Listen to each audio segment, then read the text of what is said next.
चैतन्य महोत्सव में दो शब्द आते हैं। एक है चैतन्य और दूसरा है महोत्सव, यानी चैतन्य का उत्सव। चैतन्य से हमारा आशय उस प्राण शक्ति से है जो प्राण शक्ति निसर्ग के सानिध्य में जाने के बाद हमें महसूस होती है और उस चैतन्य शक्ति को पाने के बाद सबसे बड़ी अनुभूति होती है कि हमको अच्छा लगता है। तो चैतन्य की सबसे बड़ी अनुभूति अच्छा लगना, ये सबसे अच्छी अनुभूति है। वो अनुभूति सभी प्राणी मात्र को, वनस्पतियों को, पशु पक्षियों को एक सी होती है, एक जैसी होती है। और इसीलिए मनुष्य भी जाने अनजाने अपने जीवन भर उसी चैतन्य का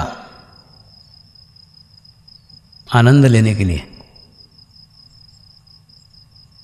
अलग अलग रास्ते, अलग अलग मार्ग खोजता है।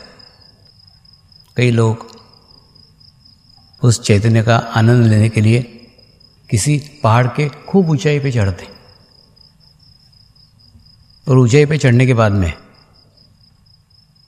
वहाँ जो अनुभूति प्राप्त होती है, वहाँ जो अनुभव प्राप्त होता है, उससे उन्हें बहुत अच्छा लगता है, बहुत प्रसन्नता लगती है। और फिर ही उसी अनुभूति को बार बार लेने की उनके मन में इच्छा जागृत होती है कि उस पहाड़ पे गए थे, 2 घंटे बैठे थे, लेकिन बड़ा आनंद आया, बड़ा मजा आया। और वो 2 घंटे जीवन भर नहीं भुला पाते।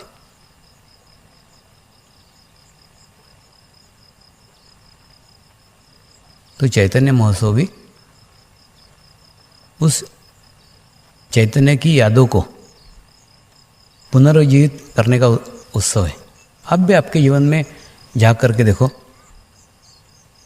कोई स्थान रहे होंगे, कोई पहाड़ रहे होंगे, कोई नदियाँ रही होंगी, कोई रिसोर्ट रहे होंगे, कोई मंदिर रहे होंगे, कोई मस्जिद रही होगी, कोई गुरुद्वारे रहे होंगे, जहाँ जाने के बाद आपको बहुत प्रसन्नता लगी होगी, बहुत अच्छा लगा होगा। और वहाँ इसलिए अच्छा लगा कि वहाँ पे चैतन्य भरा पड़ा रहता है। आजकल शारीरिक स्वास्थ्य के ऊपर अत्यधिक जोर दिया जा रहा है, लेकिन मानसिक स्वास्थ्य के ऊपर उतना जोर नहीं दिया जाता। जबकि मानसिक स्वास्थ्य अच्छा रहे तो शारीरिक स्वास्थ्य अच्छा रहेगा ही। और मानसिक स्वास्थ्य अच्छा होने के लिए आपको भी खाली करना पड़ेगा, अपने आप को एम्प्टी करना पड़ेगा। जैसे आप खाली होंगे, आप में और नेचर में, आप में और निसर्ग में क्या अंतर है? अंतर यही है कि निसर्ग विचार नहीं करता, आप विचार करते हैं और कुछ ना कुछ विचार चलते ही रहते हैं। जैसे आज आपके लिए हमारे योगा गुरुजी ने बताया कि हम दिन भर में कितने हजारों विचार करते हैं, इसकी गिनती हम कभी नहीं करते। तो ऐसे हजारों विचारों के साथ हम जीते रहते हैं। और जब हम विचार करते रहते हैं तो ध्यान की भाषा में कहें तो विचार 2 प्रकार के, एक भूतकाल के विचार और एक भविष्यकाल के विचार। यानी कभी तो हम भूतकाल के विचार करते रहते हैं और कभी भविष्यकाल के विचार करते रहते हैं। और जब ये दोनों विचार करते रहते हैं तो वो ऊर्जा को हम ग्रहण नहीं कर पाते, उस चैतन्य को हम ग्रहण नहीं कर पाते। फिर कितने भी सुंदर जगह रहे हो, कितने भी अच्छे स्थान पे रहे हो, लेकिन हम उस ऊर्जा को ग्रहण नहीं कर पाते। और वो ग्रहण करने के लिए कोई मार्ग, कोई रास्ता, कोई आसान तरीका मनुष्य को मिलना चाहिए। मनुष्य अपने जीवन में अधिक से अधिक समय उस चैतन्य के साथ जुड़ सके, अधिक से अधिक समय उस चैतन्य को ग्रहण कर सके। इसी उद्देश्य से 800 सालों की साधना के बाद हमारे गुरुओं ने संपूर्ण जीवन एक ही साधना के लिए लगाने के बाद जो अनुभूति उन्हें हुई, वही अनुभूति उन्होंने आप तक पहुंचाई है। और उस अनुभूति के अधीन, उस अनुभूति के तहत, उस अनुभूति से हम थोड़े से क्षण के लिए, थोड़े से समय के लिए उस आसपास के चैतन्य के साथ जुड़ते हैं। उसको आप प्राण शक्ति कहिए, परमात्मा कहिए, चैतन्य कहिए, अलग अलग नाम है, आप किसी भी नाम से उसको संबोधित कर सकते हैं। और उससे जुड़ जाने के बाद में आपको बहुत अच्छा लगता है। सबसे बड़ी अनुभूति, आपको बहुत अच्छा लगेगा, एकदम शांत हो जाएंगे, एकदम प्रसन्न लगेगा, सब विचार बंद हो जाएंगे। क्योंकि जब भी हम विचार करते हैं तो जहाँ पे है उससे हम अपना व्यक्तित्व को अलग कर लेते हैं। और अलग करने के बाद में वहाँ रहते हुए भी हम वहाँ नहीं रहते। जैसे योगेश्वरी जी ने अभी आपको बलून का उदाहरण दिया था, वो बलून जैसा ही है। हम हमारे आसपास एक विचारों का बलून तैयार करके रखते हैं और वो बलून लेके हम दुनिया भर घूमते रहते हैं, सब जगह जाते हैं, अच्छे अच्छे जगह जाते हैं, चैतन्य पूर्ण स्थान पे जाते हैं। लेकिन वहाँ जाने के बाद में भी हमारे विचार बंद नहीं होते। विचार इसलिए नहीं बंद होते क्योंकि हमने अपने आप को ही सील करके रखा है। हम ग्रहण करना ही नहीं चाहते, हम लेना ही नहीं चाहते। तो ऐसा बलून लेके अगर हम पूरे दुनिया में भी घूमेंगे तो भी कहीं से कुछ ग्रहण नहीं कर सकते। तो बलून बनाने का है, लेकिन वो विचारों का बलून नहीं होना चाहिए। बलून बनाने का है, वो अहंकार का बलून नहीं होना चाहिए। बलून होना चाहिए चैतन्य का बलून, वाइब्रेशंस का बलून। अपना आसपास एक चैतन्य का वातावरण तैयार कर लो, अपने आसपास एक चैतन्य का ओरा निर्माण कर लो, और ऐसे चैतन्य पूर्ण ओरा के साथ आप रहेंगे तो आपको महसूस होगा आपके आसपास चैतन्य ही चैतन्य भरा पड़ा है। ये चैतन्य बहुत छोटे छोटे कणों में रहता है, बारीक बारीक बारीक बारीक उसके कण रहते हैं। कई बार आप देखते हो कि नहीं, आप जोर से छींकते हो तो छींकते समय कई बार आपको लगता है थोड़ी देर के लिए दिन में तारे नजर आ जाते, ऐसा लगता है कुछ तो भी सिल्वर कलर का आपके आसपास चमक रहा है, आसपास घूमते रहते हैं। वो प्राण शक्ति के कण हैं। लेकिन वो प्राण शक्ति को आप तब ग्रहण कर सकते हैं जब आपके विचार बंद हो, आप कोई भी विचार नहीं कर रहे हैं, आप एकदम शांत हैं, तो आप उस प्राण शक्ति के साथ जुड़ सकते हैं, उस चैतन्य के साथ जुड़ सकते हैं, उस अनुभूति के साथ जुड़ सकते हैं। लेकिन वो अनुभूति आपको तब मिल सकती है जब आप नियमित ध्यान करें।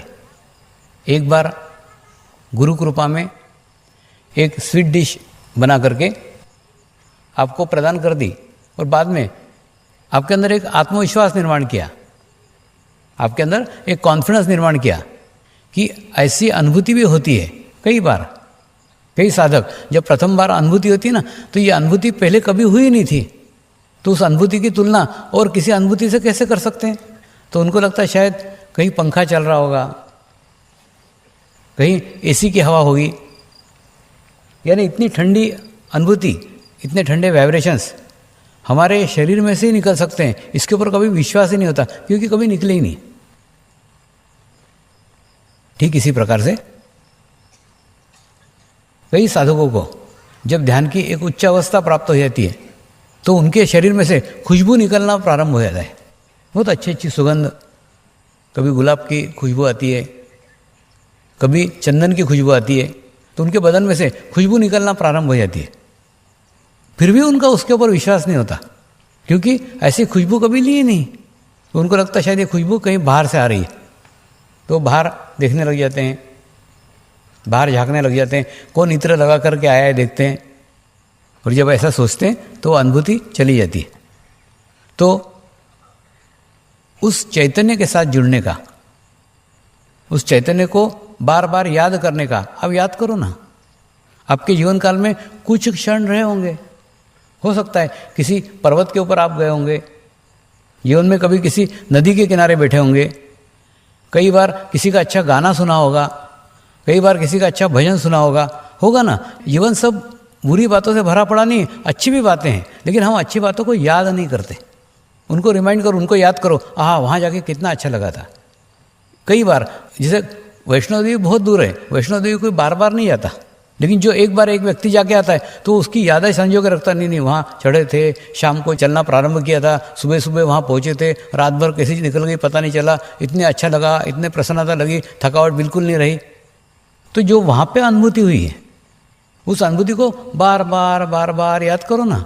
जब आप आपके जीवन की बुरी घटनाएं बार बार याद करते हो तो अच्छी भी याद करो। आपके पास में अच्छा भी है और आपके पास में बुरा भी है। तो ऐसा कोई मनुष्य नहीं है जिसका जीवन पूरे बुराइयों से भरा पड़ा है या पूरा अच्छाइयों से भरा पड़ा है। सबके जीवन में अच्छी भी बातें, बुरी भी बातें। जैसे मैंने बताया था ना आज सुबह कि ज्योतिष शास्त्र के अनुसार किसी भी का जीवन भी एकदम अच्छा और एकदम बुरा नहीं रहता। प्रत्येक के जीवन में उतार चढ़ाव आते हैं, दशा महादशा वो चलती रहती है। किसी का अच्छा चलता रहता है, कुछ का बुरा चलता रहता है। तो ऐसे आपके भी जीवन में भी अच्छा भी चलता रहेगा, बुरा भी चलता रहेगा, सब चलता रहेगा। ये हमारे जीवन का हिस्सा है, अविभाज्य अंग है। तो जो अच्छी घटनाएं हुई है, जहाँ जाके आपको अच्छा लगा है, उनको बार बार याद करो ना। तो ये बार बार जब याद करेंगे तो क्या होगा, एक अच्छे एनर्जी के ऊपर, अच्छे चैतन्य के ऊपर, अच्छे वातावरण के ऊपर हमारा चित्त जाएगा। और जहाँ पे चित्त रखोगे वहाँ से आप ग्रहण करोगे। अगर अच्छी जगह चित्त रखोगे अच्छा ग्रहण करोगे, बुरी जगह चित्त रखोगे बुरा ग्रहण करोगे। तो जीवन में ढूंढो ना। और उल्टा कभी कभी तो मेरे को लगता है ऐसी कोई घटना हुई हो ना तो लिख के रखो। कई बार क्या होता है, हम कुछ दिनों के बाद में धीरे धीरे वो घटना भूल जाते हैं। तो उससे अच्छा क्या है, एक बार लिख के रखो ना, तो बार में कभी भी निराशा लगी जीवन में, तुरंत पढ़ ली उसके पन्ने, अरे उस समय अपने को बहुत अच्छा लगा था। तो ऑटोमेटिकली जैसे आप पढ़ने जाओगे तो चित्त से वहाँ चले जाओगे। एक डायरी रखो, एक अपनी निजी डायरी अलग से। उस डायरी में आपके जीवन में जब भी कोई अच्छे प्रसंग हुए हो, कोई अच्छे व्यक्ति मिले हो, कुछ स्थान मिले हो, कुछ जगह मिली हो, कुछ भी हो सकता है, अच्छा गाना सुना हो, अच्छा नृत्य देखा हो, अच्छा भजन सुना हो, जो भी आपके जीवन में अच्छा लगा उसको लिख करके रखो। और लिख के रखने के बाद में जब भी कभी फ्री मिले, फुर्सत मिले, उस डायरी को पढ़ा करो। तो उससे क्या होगा, एक अच्छी बातों के ऊपर आपका चित्त जाएगा। चित्त को भी हमको कहाँ ले जाने का है और हमको कहाँ नहीं ले जाने का है, इसका निर्णय भी आपको अपना ही करना पड़ेगा। लेकिन एक अच्छी आदतें डालते उसको भी आदत लग जाएगी कि वो बुरी जगह जाएगा ही नहीं। तो ठीक उसी प्रकार से चैतन्य महोत्सव में आने के बाद में 3 दिन यहाँ क्या अनुभूतियाँ हुई, क्या अनुभव हुए, प्रवचन में कौन सी बातें अच्छी लगी, कौन से अनुभव अच्छे लगे, तो वो सबका संग्रह करो ना। यहाँ से जाने के बाद में एकदम खाली मत जाओ। जाने के बाद में एक डायरी लो, डायरी में सब ये 3 दिन का पूरा लिख डालो। और लिखने के बाद में उसको पढ़ो।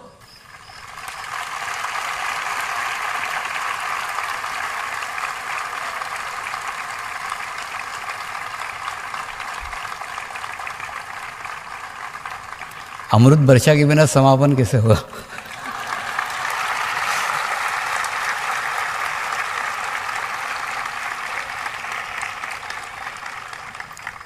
गुरुओं की बात की तो गुरु याद आ गए। तो गुरुओं ने एक पद्धति प्रत्येक मनुष्य मात्र के लिए बनाई है। ये हमारी सांस्कृतिक धरोहर है। और इस सांस्कृतिक धरोहर को जिस प्रकार से उन्होंने संभाल करके रखा, उन्होंने संजो करके रखा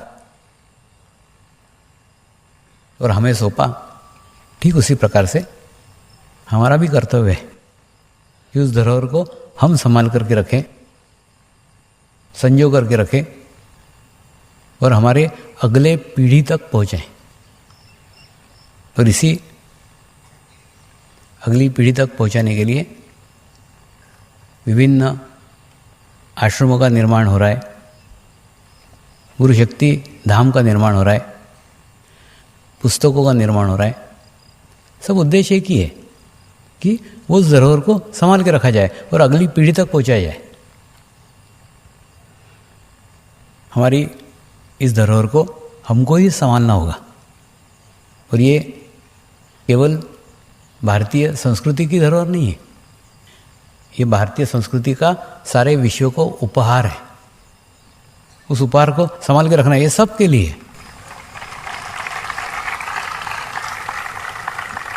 जिस प्रकार से कोई खोज जब होती है, जैसे मोबाइल की खोज हुई, तो कोई एक देश के लिए नहीं होती, वो सब के लिए होती है, कोई भी उसका उपयोग कर सकता है। ठीक उसी प्रकार से यह अनुभूति की भी खोज गुरुओं ने की और प्रत्येक मनुष्य मात्र के लिए उसको उपलब्ध कराया है। तो हमारा भी कर्तव्य है कि उसको हमको अगली पीढ़ी तक पहुंचाने का है।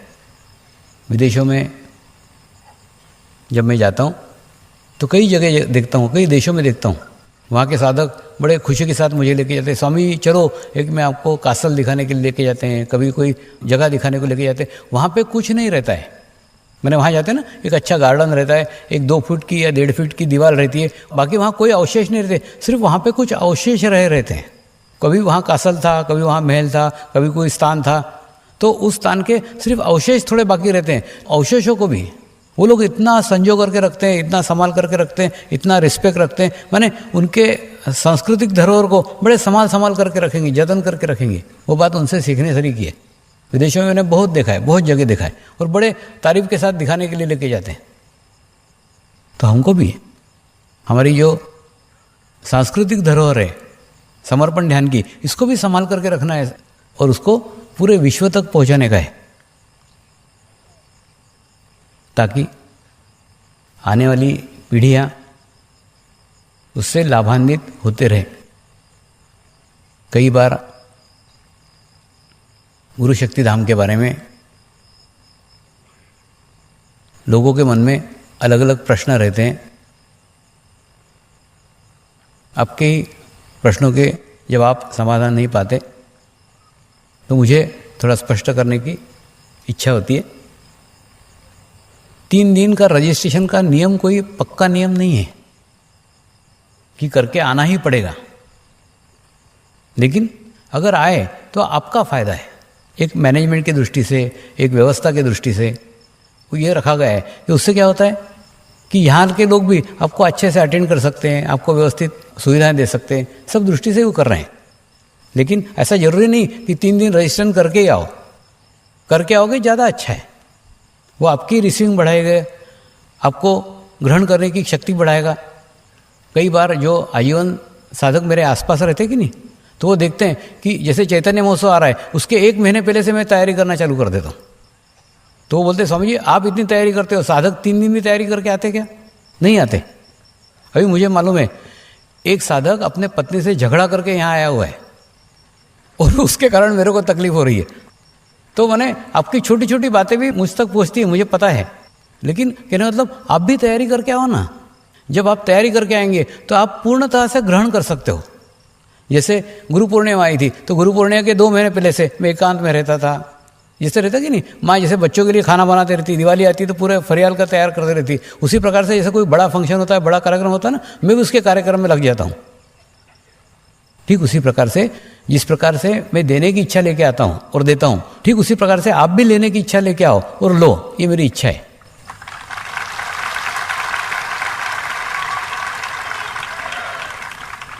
तो गुरु शक्ति धाम में भी आप दोनों प्रयोग करके देखो ना। मेरा कहना है कि आप वो ट्रस्टियों का भी मत सुनो, मेरा भी मत सुनो, आप दोनों प्रयोग करके देखो। एक बार ऐसे इधर चले आए सूरत, इसलिए आ गए दर्शन करने, दर्शन करके चले आओ, एक बार ऐसा हो गया। दूसरी बार बराबर रजिस्ट्रेशन करके 3 दिन बता करके फिर दर्शन करके जाओ और फिर आप आपका कंपैरिजन करो। वो एक दिन घूमते घूमते इधर आया था और दर्शन किए थे तब अच्छा लगा, ये 3 दिन रजिस्ट्रेशन करके आए और फिर लगा था वो अच्छा लगा। अब आपकी तुलना करो, आपको अनुभव आएगा। जब 3 दिन आप रजिस्ट्रेशन करके आते हो ना, तो बराबर आपका भी पूर्ण चित्त उस स्थान के ऊपर रहता है और स्थान के ऊपर चित्त रहने से धीरे धीरे धीरे धीरे 3 दिन आपका क्लियरेंस होता है और 3 दिन बाद जब आप पहुँचते हो तो आप वास्तव में उस चैतन्य को ग्रहण करने की स्थिति में रहते। तो ये 3 दिन रखे गए ना, वो 3 दिन का उद्देश्य ये कि आप 3 दिन पूरा रजिस्ट्रेशन करके आओ, करके आओगे ज़्यादा अच्छा रिजल्ट रहेगा। लेकिन ऐसा कोई कंपलसरी नहीं है, कोई नियम नहीं है कि 3 दिन पहले रजिस्ट्रेशन करके नहीं आए तो आने ही नहीं देंगे, ऐसा कुछ नहीं है। गुरु शक्ति धाम तुम्हारा है, तुम कभी भी आ सकते हो, लेकिन तुम्हारे सुविधा के लिए बता रहा हूँ, आओ तो ज़्यादा अच्छा है।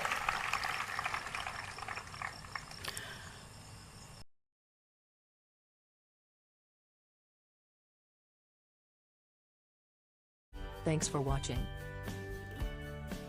Like, Comments share, and subscribe.